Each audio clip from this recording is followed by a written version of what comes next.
CNN has learned that special counsel Robert Mueller's team has talked to the infamous Manhattan Madam Kristen Davis as part of the Russia investigation. Davis worked for and is a friend of the former Trump advisor Roger Stone. Our political correspondent Sarah Murray is here. She's working the story. Also with us, former federal prosecutor, former assistant U.S. attorney for the District of Columbia, Glenn Kirshner, is with us as well. So, Sarah, I know you're doing a lot of reporting on this. Walk us through the latest information we're getting. Well, Wolf, we are learning, me and my colleague MJ Lee, that Kristen Davis, who is famously known as the Manhattan Madam, has met with the special counsel Robert Mueller's team. 4 sources are telling us that, and that they also are interested in bringing her back and having her testify before the grand jury.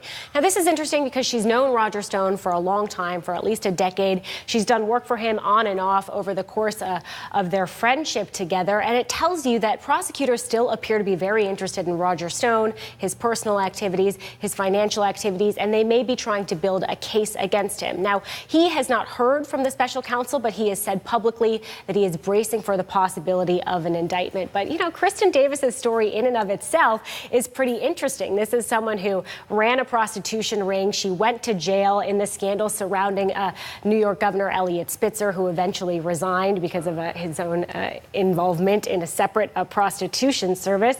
And she's had a lot on her plate over the years. She ran for governor in 2010. That's one of the instances where she actually worked alongside Roger Stone, and one of her platforms was legalizing prostitution, legalizing marijuana. Obviously, she was not successful in this bid. And the last sort of perplexing thing about this case is we don't know exactly what the special counsel wants to get from Kristen Davis.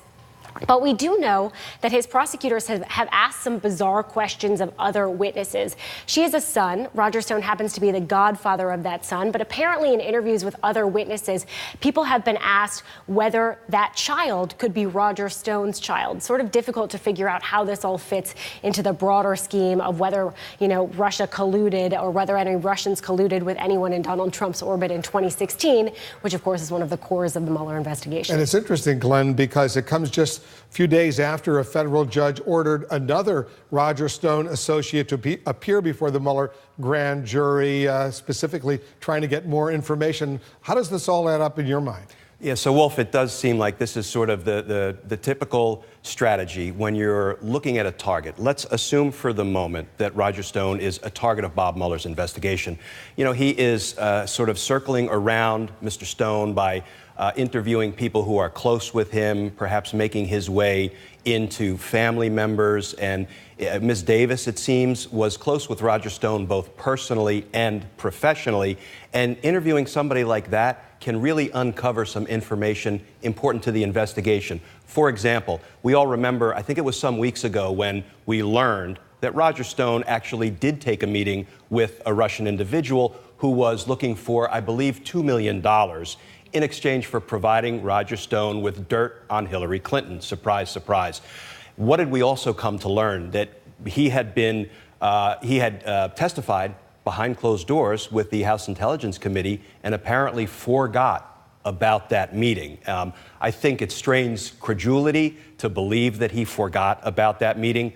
So what might Bob Mueller's investigators be doing now? Because Ms. Davis is close to him personally and professionally, there's been some reporting that, for example, she would keep his schedule. Of course, the investigators are going to want to deal with her to see what kind of meetings Roger Stone was taking.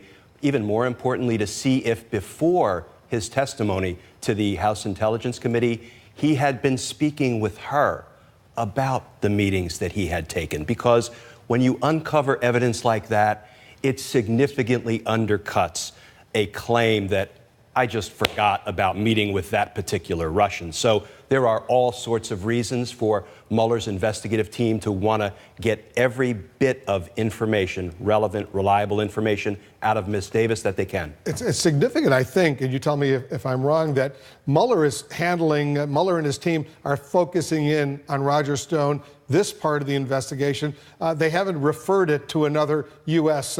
district court in the Southern District of New York or out in Alexandria, Virginia, or any place like that. This is part of the Russia probe. It sure seems like it. And Bob Mueller has taken his jurisdictional mandate very seriously, because we've seen him refer cases out to, as we see now, the Eastern District of Virginia, where Paul Manafort is on trial as we speak. He has sent several investigations. Michael Cohen in New York. Several investigations. Michael Cohen, and then recently we saw him refer some individuals for potentially unlawful lobbying activities, again, up to New York. So he really is keeping within the lines that have been drawn for him by Deputy Attorney General Rod Rosenstein. I know, Sarah, you're getting reaction. I assume you've consulted or tried to get reaction from the principals involved. What are they saying, if anything? Well, that's right. And a lawyer who represents Kristen Davis declined to comment for this. Roger Stone and his attorney declined to comment for this. But I can tell you that the sentiment sort of in the orbit of Roger Stone's friends and allies is they really do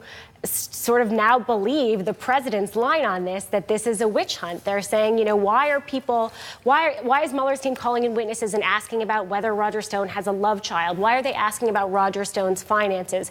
They pretty much all believe that it's only a matter of time until Roger Stone gets indicted. And they believe that there will be something that has to do with potential collusion between Roger Stone and Russians. Remember, he talked for a while openly about how he had been in contact with Julian Assange during, all of this information coming about Hillary Clinton during the campaign, and he later walked that back. So they sort of think there will be a top-line allegation about him having something to do perhaps with hacking, perhaps with Russian collusion, and it could be followed by charges that have something to do with his finances. But they maintain, and Roger Stone did not comment for this piece, but has previously maintained that he's innocent, that he had nothing to do with Russian collusion, that he didn't do anything wrong. And he says that if the special counsel does bring charges against him, those are all going to be trumped up ways to just get at him over his finances. Very good reporting with MJ Lee, Sarah Murray. Thank you.